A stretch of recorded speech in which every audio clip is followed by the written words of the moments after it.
안녕하십니까? 이곳에 오신 여러분을 진심으로 환영합니다. 저는 송이상 목자입니다. 현재 직장은 없고요. 7개월째 돌고 있습니다.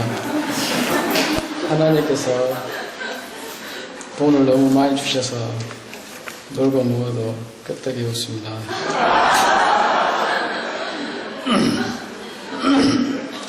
네, 저와 여러분이 오늘 함께 보실 말씀은 누가복음 15장 11절로 32절 말씀입니다.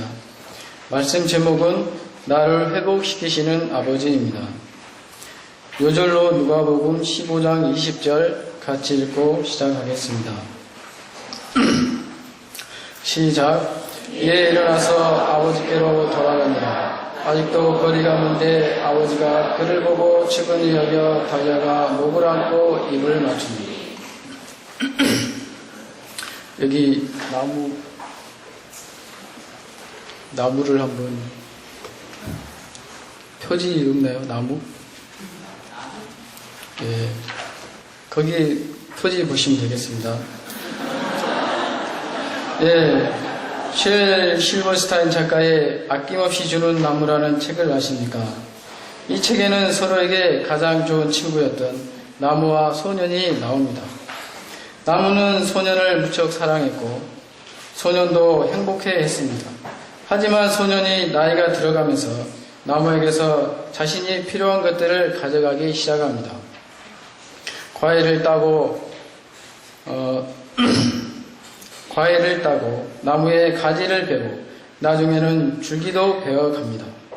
나무는 이제 남은 것이 밑동밖에 없었습니다.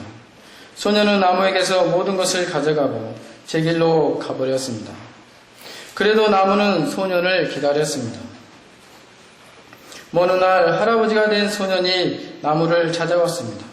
나무는 밑동밖에 없었지만 소년이 밑동에 앉아 쉴 수 있어서 너무나 행복했습니다. 오늘 본문에는 나무와 같이 우리에게 아낌없이 내어주는 아버지의 사랑 이야기가 나옵니다. 그리고 우리가 그 사랑을 몰라 떠났을 때도 우리를 한없이 기다리시는 아버지의 사랑이 나옵니다. 이 시간 우리를 기다리시면 우리의 모든 것을 회복시키시는 하나님의 사랑을 영접할 수 있기를 기도합니다. 파트 1 아버지를 떠나가다 11절로 16절입니다. 11절을 보겠습니다. 어떤 사람에게 두 아들이 있었습니다. 이 사람은 큰 부자였습니다. 그는 넓은 정원과 수영장, 경마장이 딸린 대저택에서 살고 있었습니다. 그에게는 품꾼도 많았습니다. 그는 품꾼들도 계약직으로 뽑지 않고 모두 정규직으로 채용을 하였습니다. 청년도 65세까지 보장해 주었습니다. 그는 인자하고 겸손하기까지 하여 동네에서도 평판이 아주 좋았습니다. 아버지는 자식 농사도 정말 잘 짓고 싶었습니다. 아버지는 자식들이 문물을 겸비할 뿐만 아니라 하나님을 경외하는 사람들로 키우고 싶었습니다. 예배도 드리고 말씀 공부도 매주 해주었습니다. 그런데 아들들은 아버지의 마음처럼 따라주지 않았습니다. 큰아들은 말이 없고 소심하여 아버지를 살갑게 대하지 못하고 자기 일만 했습니다. 작은 아들은 개구쟁이에다 아버지 말에 거역을 잘하고 삐딱하게 나갈 때가 많았습니다. 작은 아들은 아버지 그늘에 있었지만 TV에 나오는 먼 나라의 화려함과 그들의 생활이 부러웠습니다. 그는 항상 먼 나라를 동경하며 아버지의 간섭이 없는 그곳에서 자기 마음껏 살아보고 싶은 마음이 한 구석에 늘 자리하고 있었습니다. 그러던 어느 날 작은 아들이 잠언 쓰기를 하고 있는데 라디오에서 내 인생의 나의 것이라는 노래가 흘러나왔습니다. 내 인생은 나의 것, 내 인생은 나의 것, 그냥 나에게 맡겨주세요. 나는 모든 것 책임질 수 있어요. 작은 아들은 순간 100톤쯤 되는 해머로 뒤통수를 맞는 기분이었습니다. 저거야! 바로 저거! 하고 외쳤습니다. 작은 아들의 머릿속에는 정광석과 같이 앞으로의 자신의 미래가 시나리오처럼 쫙 훑고 지나갔습니다. 그는 먼 나라로 떠나기로 마음먹었습니다. 그는 앞뒤 지지 않고 바로 아버지에게 달려갔습니다. 그리고는 아버지에게 무작정 들이댔습니다. 아버지, 제 유산 좀 나눠주세요. 어차피 아버지 돌아가시면 그거 제 거잖아요. 아버지는 어처구니가 없었습니다. 이놈아, 철이 없어도 정덕도 돼야지! 하며 야단을 칠 법도 한데 아버지는 야단도 치지 않았습니다. 당시의 유산은 아버지가 돌아가셨을 때만이 분배가 되었습니다. 이런 아들의 행동은 회륜적인 행동이었습니다. 그러나 인자하신 아버지는 아무 말 없이 언젠가 아들 스스로 자신의 어리석음을 깨닫고 돌아오기를 바라며 유산을 나누어 주었습니다. 이런 아버지의 마음을 아는지 모르는지 아들은 유산을 받자마자 재산을 다 모아가지고 아버지가 없는 먼 나라로 떠나버렸습니다. 여기서 둘째 아들이 가고자 하는 먼 나라는 어디입니까? 사람들은 왜 먼 나라를 동경하며 사는 것입니까? 성경에서 먼 나라는 하나님의 이름을 들은 적도 없고 하나님의 영광을 본 적도 없는 곳이라고 말하고 있습니다. 이는 하나님이 없이 자기만을 위한 삶을 사는 것을 말합니다. 하나님은 인간들과 대화하며 교제하기를 원하셨습니다. 하나님은 우리 인간들을 당신의 형상을 따라 인격적인 존재들로 창조하셨습니다. 그러나 인간은 그 마음에 하나님 두기를 싫어하였습니다. 그래서 하나님의 간섭이 없는 먼 나라를 항상 동경하며 살아갑니다. 먼 나라에는 하나님의 말씀도 하나님의 영광도 없기 때문에 오로지 자신의 유익과 행복만을 꿈꾸며 살아가는 것입니다. 젊은이들은 오로지 좋은 대학, 좋은 직장, 많은 연봉과 정년 보장이라는 자신만의 인생 플랜 속에 오늘도 나만의 먼 나라를 꿈꾸며 열심히 책과 씨름하며 살아갑니다. 사람들은 먼 나라 환상에 젖어 살아갑니다. 먼 나라에만 가면 자기 인생 모든 것이 해결될 것처럼 생각합니다. 그래서 진리나 성경 공부에는 관심이 없습니다. 이런 것들은 오히려 시간 낭비며 얽매이는 것으로 생각합니다. 그 시간에 영어 단어라도 하나 더 외우고자 합니다. 그러나 하나님의 말씀과 하나님의 영광이 없는 그곳의 삶은 금방 바닥을 드러냅니다. 먼 나라로 간 둘째 아들의 삶을 통해서 한번 확인해 보겠습니다. 먼 나라로 떠난 둘째 아들의 삶이 어떻습니까? 13절을 보십시오. 둘째 아들이 재물을 다 모아가지고 먼 나라에 가 거기서 허랑방탕하여 그 재산을 낭비하더니 둘째 아들은 TV로만 보던 먼 나라 광경에 눈이 희둥그레졌습니다. 그는 자유를 외치며 드디어 아버지 없이 내 인생을 멋지게 펼칠 수 있을 것만 같았습니다. 그러기 전에 먼저 먼 나라의 공기는 어떤지 너무 궁금해졌습니다. 그는 먼 나라 체험부터 하기로 했습니다. 그는 촌티를 벗고자 먼 나라 사람처럼 고급 승용차를 타고 남들 눈을 의식하며 자신을 명품으로 치장하였습니다. 어딘가 도시스러우면서도 촌놈 냄새가 났습니다. 그는 허영으로 가득 차 돈 냄새를 풍기며 다녔습니다. 금세 돈 냄새를 맡은 헐락가의 사장들과 늘씬한 미녀들이 꼬리를 치며 달라붙었습니다. 그는 술과 여자들에게 취해 매일 밤 달콤하고 짜릿하게 즐겼습니다. 이는 아버지 있는 곳에서는 상상도 할 수 없는 것이었습니다. TV에서 보던 것들이 현실로 다가오자 그는 22,900볼트에 감전된 것처럼 온몸이 마초조 쾌락으로 찌릿찌릿하였습니다. 그는 더 진한 자극과 쾌락을 향해 찾아다니며 흥청망청 돈을 쓰고 다녔습니다. 도박을 하고 대마초에 환각제까지 맞아가며 매일 밤 클럽에서 이름 모를 남녀들과 파티를 즐겼습니다. 나의 꿈, 나의 인생은 온데간데 없이 이제 육신의 정욕대로 살았습니다. 이렇게 얼마를 보냈는지 세월이 가면서 결국 재산을 다 탕진해 버렸습니다. 펑펑 쓰는데 많은 돈이라도 남아나지 않았습니다. 그는 어느 날 자신이 빈 털터리가 된 것을 발견하게 되었습니다. 허랑방탕하여 모든 재산을 탕진하게 되었습니다. 먼 나라에 가 거기서 허랑방탕하여 그 재산을 허비하더니, 이 말씀은 단순히 물질만을 허비하는 것이 아닙니다. 여기서 재산이란 아버지가 주신 모든 것을 말합니다. 즉 하나님께서 우리에게 주신 생명, 재능, 젊음, 시간, 물질과 같은 모든 것을 의미합니다. 그러므로 둘째 아들은 물질뿐만 아니라 그의 소중한 젊음과 인생을 낭비한 것입니다. 하나님을 떠난 인생의 모습이 이러합니다. 하나님이 주신 자유가 하나님이 없을 때는 자신을 절제할 수 없는 자유, 방탕한 자유가 되어 결국 허랑방탕한 인생이 됩니다.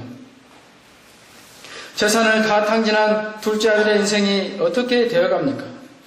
14절을 보십시오. 설상가상으로 그 나라에 크게 흉년이 들어 그가 비로소 궁핍하게 되었습니다.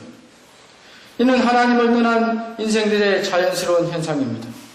하나님을 떠난 인생들은 허랑방탕하게 되고 그 삶이 흉년이 들고 결국에는 궁핍하게 됩니다. 궁핍함을 견디지 못한 둘째 아들은 어떻게 되었습니까?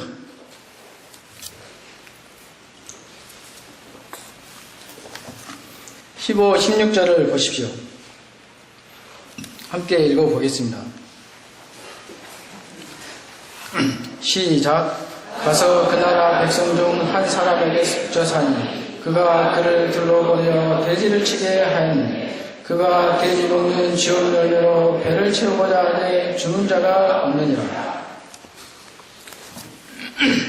결국 남의 집 살해하면서 돼지 치는 일을 하게 됩니다. 당시 유대인들은 돼지를 가장 혐오하는 짐승의 하나로 여겨서 돼지는 쳐다도 보지 않았습니다. 악덕 주인을 만났는지 둘째 아들은 하루에 꿀꿀이죽 한 사발만 먹고 죽도록 일만 했습니다.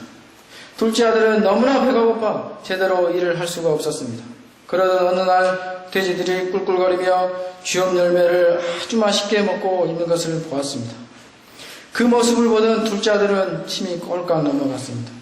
그는 돼지 머리를 손으로 슬며시 밀어내고 쥐엄 열매 하나를 집어 먹었습니다. 그때였습니다. 맞은편에서 돼지 주인이 거의가 없다는 듯이 그의 모습을 지켜보고 있었습니다. 이런 돼지만 또 못한 놈을 봤나? 돼지밥을 네가 왜 처먹어? 둘째 아들은 주인에게 두들겨 맞고 발로 차이고는 돼지 우리에 처박혔습니다. 그는 이제 돼지만 또 못한 비참한 신세가 되었습니다. 부잣집 둘째 아들이 참으로 비참하게 되었습니다.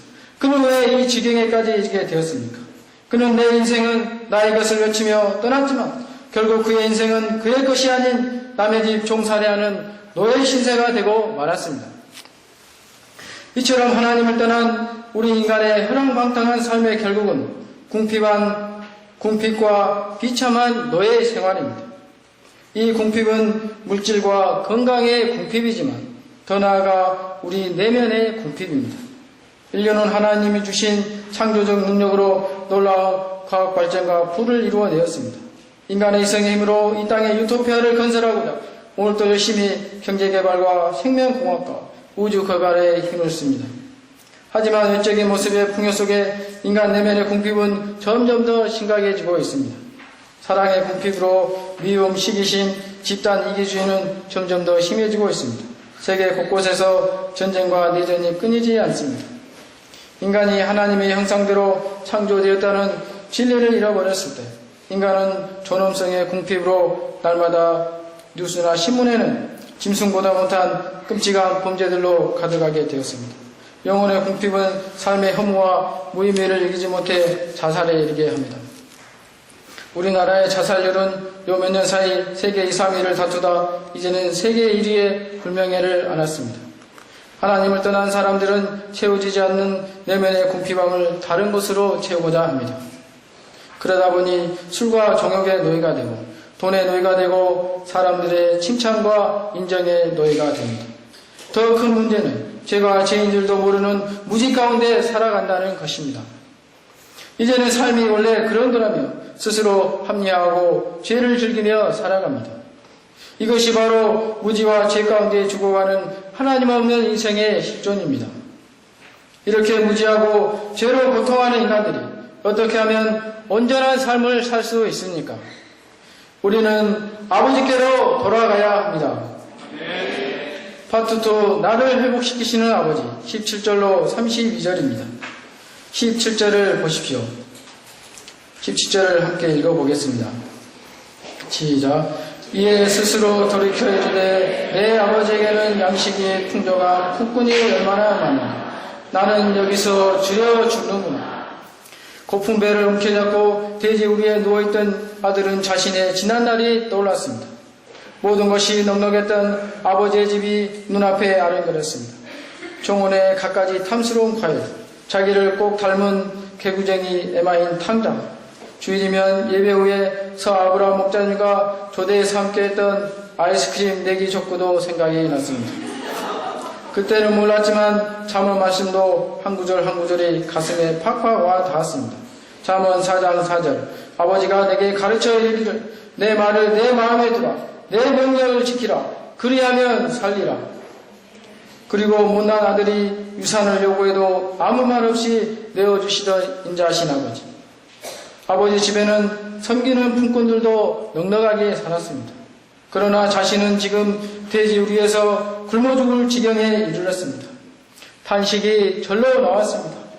나는 여기서 주려 죽는구나. 그리고 마침내 이 모든 것이 아버지를 떠난 자신의 죄 때문에 일어난 일임을 깨닫게 되었습니다. 다 함께 18, 19절을 함께 읽어보겠습니다. 시작. 내가 일어나 아버지께 가서 이르기를 아버지 내가 하늘과 아버지께 죄를 지었사오니 지금부터는 아버지 아니라 일컬음을 감당하지 못하겠나이다. 나를 품꾼의 하나로 보소서 하리라 하고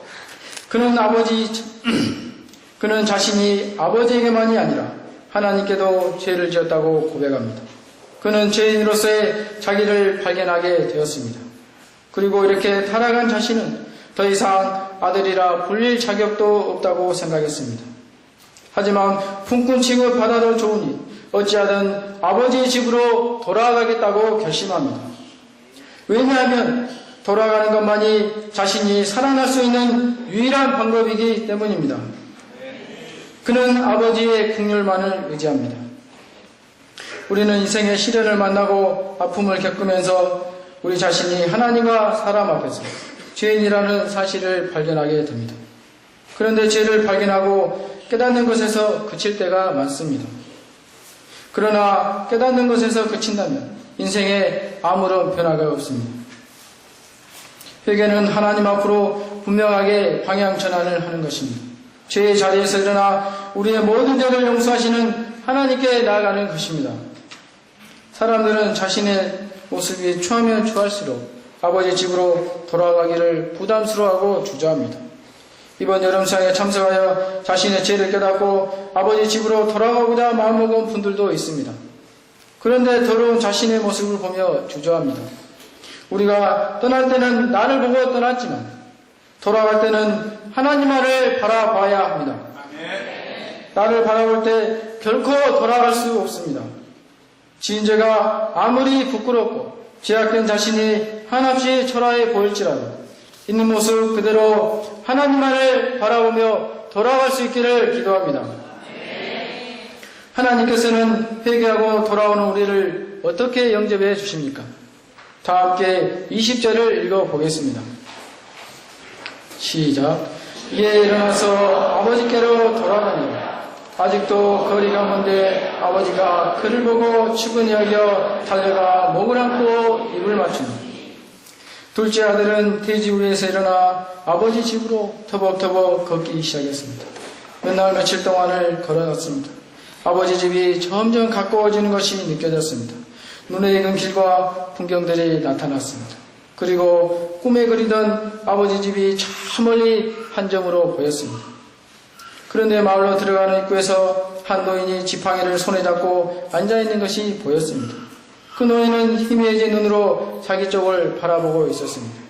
그 노인은 꿈에도 그리던 아버지였습니다. 아버지는 벌써부터 저 멀리서 걸어오는 산거지 하나를 눈여겨 바라보고 있었습니다. 그 거지의 얼굴은 알아볼 수 없었지만 그 걸음걸이는 영락없는 둘째의 아들이었습니다. 아버지는 그 상가지가 멈춘 순간 자리에서 일어나 불편한 다리로 달리기 시작했습니다. 하지만 아들은 달려갈 수가 없었습니다. 아버지를 본 순간 어쩔 줄 몰라 앞으로 나아가지도 못했습니다. 다시 돌아갈까 생각하며 뒤도 한번 돌아봅니다. 하지만 그러지도 못하고 다만 그곳에서 고개를 숙이고 땅만 바라봅니다. 그 사이 아버지는 흰머리를 휘날리며 달려와 아들을 끌어안고 목을 안고 입을 맞추었습니다.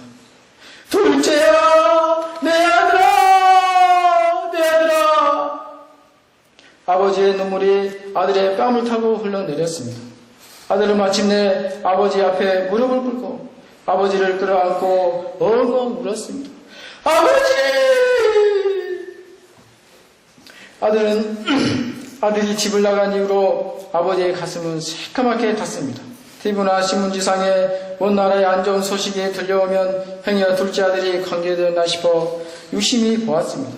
1년이 지나고 2년이 지나도 아들의 소식은 들려오지 않았습니다. 그래도 아버지는 아들을 포기할 수 없었습니다. 아버지는 마을 어귀로 나가 저 멀리 아들이 떠나간 길을 바라보는 것이 하루 일과가 되었습니다. 아버지는 기다리고 또 기다렸습니다. 이 기다리는 아버지의 마음은 하나님을 떠난 우리 인생들을 향한 하나님의 마음입니다. 과일이며 가지, 나무를 다 주고도 밑동만 남아도 기다리는 것이 하나님 아버지의 마음입니다. 또한 아버지의 사랑은 우리를 있는 모습 그대로 영접하고 용서하시는 사랑입니다. 아버지는 돌아온 아들에게 그럴 줄 알았다며 책망하지도 않았습니다. 그냥 눈물로 아들의 더러운 뺨을 적셔주시고 똥냄새 나는 아들의 몸을 끌어안고 입을 맞추었습니다. 이것은 무조건적인 용서의 사랑입니다. 이는 영혼에 대한 불쌍히 여기는 마음입니다. 하나님 우리가 회개하고 돌아올 때 우리를 있는 모습 그대로 맞아주시고 영접해 주십니다. 우리가 아무리 취하고 더럽더라도 우리에게 먼저 달려오셔서 끌어안으시며 우리의 모든 죄를 그 몸으로 다 덮어주십니다. 둘째 아들은 아버지의 사랑 앞에서 울먹이는 소리로 말했습니다. 아버지, 내가 하늘과 아버지께 죄를 지었사오니 앞으로는 저를 아버지의 아들이라 생각하지 마시고 품꾼의 하나로 봐주세요. 아들의 말을 듣자마자 아버지가 뭐라고 말씀하십니까? 22절을 다 같이 읽어보겠습니다. 시작. 아버지는 종들에게 이르되 제일 좋은 옷을 내어다가 입히고 손에 가락지를 끼우고 발에 신을 신지라. 아버지는 먼저 제일 좋은 옷으로 아들의 더러운 몸을 다 덮어버렸습니다. 이 옷은 죄인에게 값없이 주어지는 의의 옷이요 용서의 옷입니다. 이 옷은 십자가에서 우리의 죄를 대신하여 죽으신 예수님의 피로 만들어진 옷입니다. 예수님은 우리의 의의 옷이 되셔서 우리의 모든 허물과 더러움을 덮어주십니다. 그리고 아버지는 가락지를 가져다가 아들의 손가락에 끼워 주었습니다. 이 가락지는 아버지의 아들임을 인정하는 반지였습니다. 또한 아버지는 맨발로 온 아들의 발에 신발을 신겨 주었습니다. 당시 종들은 맨발로 다녔습니다.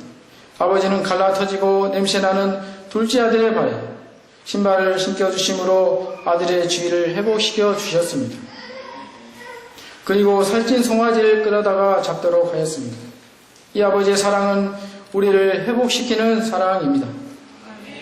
하나님의 사랑 앞에서 우리의 모든 죄와 허물이 다 덮어집니다. 내면의 모든 의심과 두려움이 사라지고 죄로 인하여 상처 입은 몸과 마음이 회복됩니다. 우리를 회복시키시는 하나님의 사랑에 감사와 찬송을 드립니다. 잔치가 무르익을 무렵 큰아들이 돌아왔습니다. 그는 동생이 돌아와 아버지가 큰 잔치를 베푸셨다는 것을 알게 되었습니다. 그는 화를 내며 잔치에 들어가지 않았습니다. 아버지, 나는 오랫동안 아버지 옆에 있으면서 무슨 말이든 하라는 대로 다 했어요. 그런데 저한테는 염소 새끼 한 마리라도 잡아준 적이 있나요? 그리고는 저기 창녀랑 놀아나다 거짓걸로 돌아온 저녁 때문에 송아지도 잡고 잔치까지 벌이는 게 말이나 됩니까? 큰아들은 아버지를 향해 자신의 마음을 쏟아내었습니다. 그는 동생을 다시 찾은 아버지의 마음을 전혀 알지 못했습니다. 오히려 분노하고 동생을 멸시했습니다. 하지만 아버지는 큰아들의 분노를 애정어린 음성으로 가라앉혔습니다. 31, 32절을 보십시오. 아들아, 너는 늘 나와 함께 있지 않았느냐? 그리고 내가 가진 모든 것은 다 너의 것이 아니냐? 내 동생은 죽었다가 살아났고 내가 잃었다가 되찾았으니 즐거워하고 기뻐하는 것이 마땅하지 않겠느냐? 아버지는 큰아들이 돌아온 동생을 함께 영접하고 함께 기뻐하기를 원하셨습니다. 큰아들의 마음이 우리의 마음은 아닙니까? 하나님 안에 있으면서 하나님의 사랑을 누리지 못하고 그저 뭔가 바라는 마음으로 우리도 먼 나라에 있지는 않은지 자신을 돌아봅시다. 우리가 진정 하나님 한 분만으로 만족할 수 있기를 기도합니다. 염소 새끼 한 마리보다 더 많은 걸 주시기를 원하시는 하나님이십니다.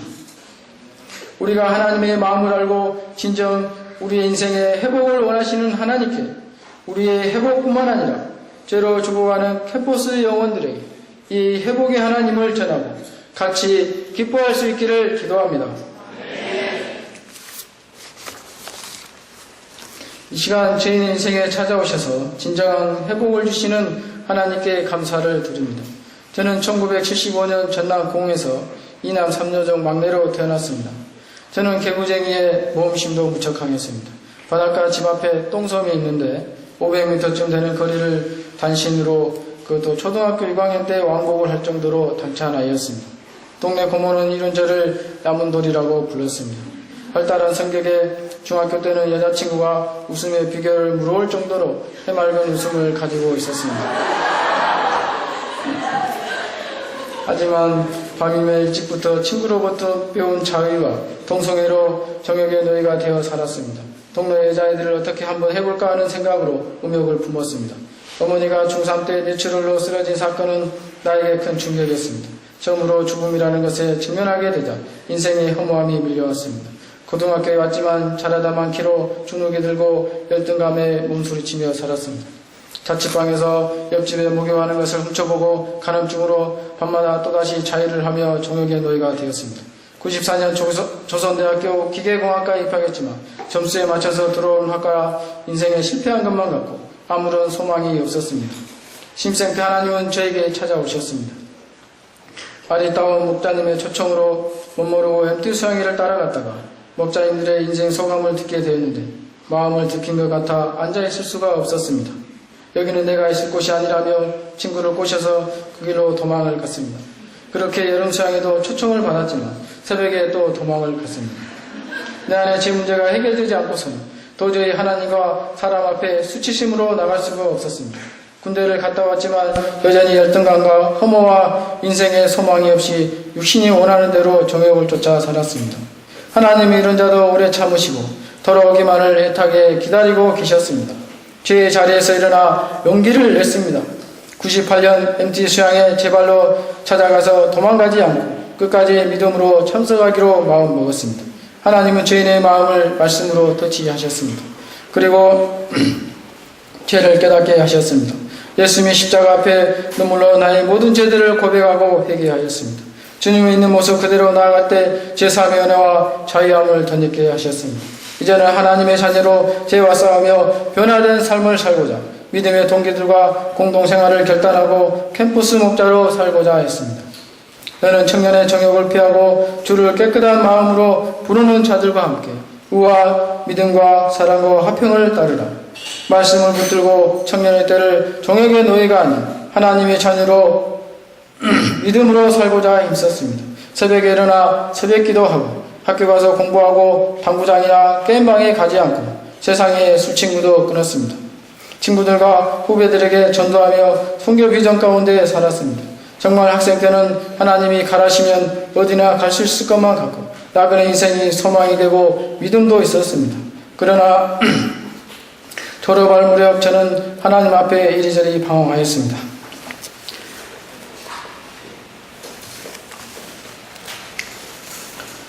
분명한 목적의식이 없을 때 세상에서 나고자가 될 것만 같고 실패자가 될 것만 같은 두려움이 연습해 왔습니다. 하나님 앞에 믿음을 가지고 방향을 잡지 못했습니다. 그저 믿음 없이 세상 사람 다 아는 직장 학사로 살고자 방향을 잡았습니다. 직장을 잡고 가정을 이루고 애들이 하나둘 늘어나면서 저의 삶은 안정이 되어갔습니다. 그러나 내 삶은 영적으로 위기였습니다. 말씀 보는 자리에서 떠나고 기도하는 자리에서 하나님과 교제하기보다 나에게 위기를 주는 세상 사람들과 교제하기를 더 즐겼습니다. 이럴 때 또다시 죄를 짓고 하나님 앞에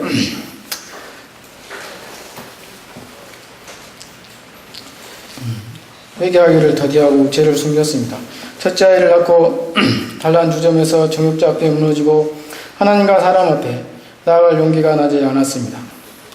다음에 하다가 5년 동안 숨기며 하나님 앞에서만 조용히 회개하고자 했지만 죄의 짐은 계속 저를 괴롭혔습니다. 2010년 하나님은 여름 수양회를 통해 다시 한번 십자가 예수님 앞에 나의 죄를 고백하게 하셨습니다. 주님의 보혈은 또다시 저를 더러운 종욕죄에서 노임을 주셨습니다. 저는 몇 년째 객지를 돌며 외지학사로 살았습니다. 객지 생활은 저의 믿음의 바닥을 드러냈고 내가 얼마나 세상을 사랑하고 이 땅에 소망을 두고 사는지 절실히 느끼게 하였습니다. 서울, 대전, 전주, 부산, 대구 등 전국을 돌며 숙식은 모텔에서 달방을 끊고 새끼를 밖에서 사 먹어야 했습니다. 모텔방에 들어오면 TV에 빠져서 하루 피로를 풀었습니다. 새벽까지 성인 채널을 돌려보다 잠깐 눈을 붙이고 시뻘건 눈으로 다시 일어나 일하러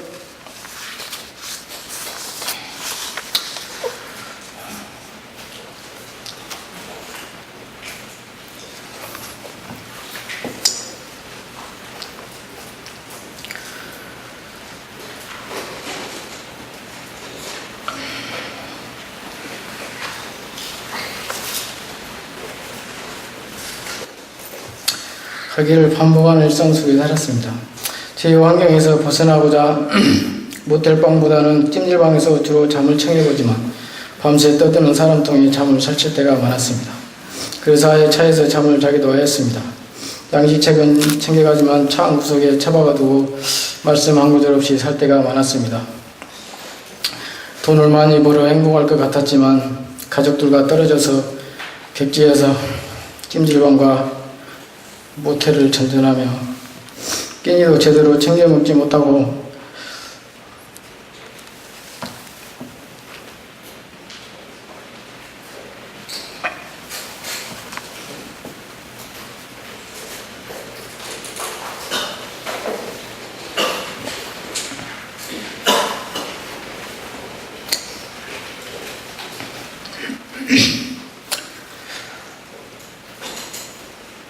또다시 종역의 노예가 되고 일만 하는 인생이 참 공핍하고 재미가 없었습니다.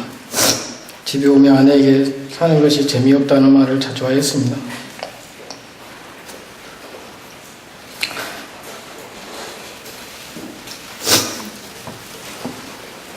작년에는 5월부터 광주에 있어서 집에서 다니게 되었지만 일이 바쁘다는 핑계로 말씀도 보지 않고 기도도 하지 않는 생활로 마음이 딱딱해졌습니다.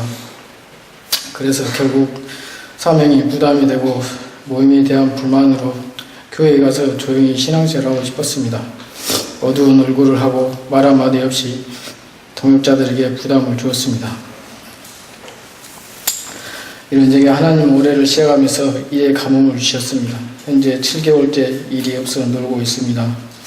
이 기간 하나님은 죄인을 서서히 영적 기갈로부터 회복시키고 계십니다. 먼저 포도나무 말씀을 통해 가지인 우리는 포도나무 대신 예수님께 붙어 있을 때만이 열매 맺는 인생을 살 수 있음을 깨닫게 하셨습니다. 그리고 오늘 아버지를 떠난 죄인이 하나님의 품에 있을 때만이 죄와 허물을 읊진 내 인생이 회복됨을 깨닫게 하셨습니다.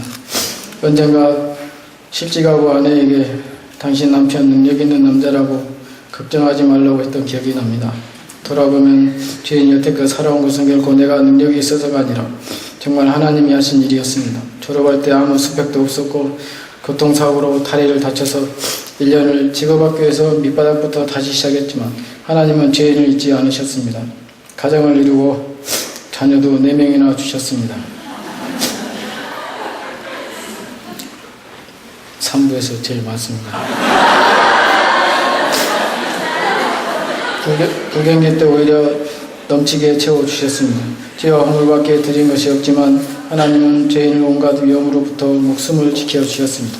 자동차 공업사에서 일할 때 1.5m 높이의 리프트에서 뒤로 떨어졌지만 뼈 하나 부러지지 않게 하셨고, 전봇대에서 일하다가 추락했을 때도 갈비뼈에 금방 가게 하셨습니다. 야간에 졸음운전으로 택시를 들이받았을 때도 24시간 뜬 눈으로 지새고 다음날 부산에서 대전까지 고속도로 운행 중에 졸음으로 중앙분리대를 들이받고 차가 튕겨져 나가도 아무 다친 데 없이 보호해 주셨습니다.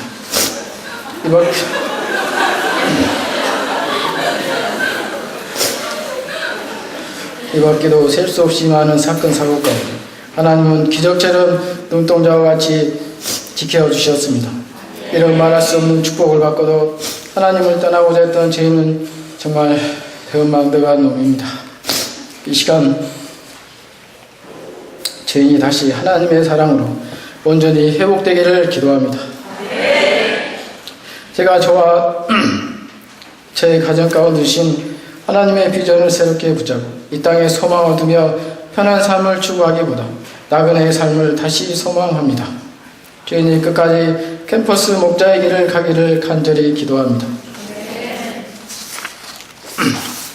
말씀의 결론입니다. 24절에는 하나님 앞에 우리의 모습이 나옵니다. 우리는 하나님 앞에 죄로 죽은 자들이고 잃은 자들입니다. 내 인생 내가 주인 되어 살 때 우리는 죄의 노예로 살 수밖에 없습니다. 하나님의 시간도 잃어버린 당신의 자녀들을 애타게 찾으시며 기다리고 또 기다리고 계십니다.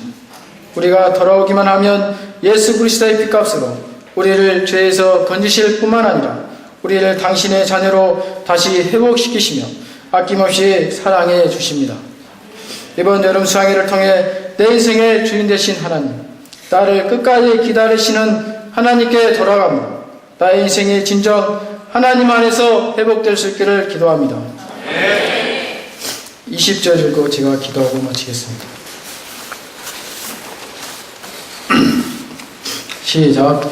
이에 일어나서 아버지께로 돌아가니라. 아직도 거리가 먼데 아버지가 그를 보고 측은히 여겨 달려가 목을 안고 입을 맞추니. 하나님 아버지, 주인에게 말씀을 맡겨주셔서 감사합니다. 이 시간 저희가 내 인생에 주인 삼은 모든 것을 내려놓고 우리에게 진정 회복을 주시는 하나님께로 돌아갈 수 있기를 기도합니다. 죄의 자리에서 일어나 하나님께로 돌아갈 수 있기를 기도합니다. 3박 4일 수양의 기간 동안 저희 모두가 이 회복의 하나님을 깊이 만날 수 있기를 간절히 기도합니다. 감사하며 예수님의 이름으로 기도합니다.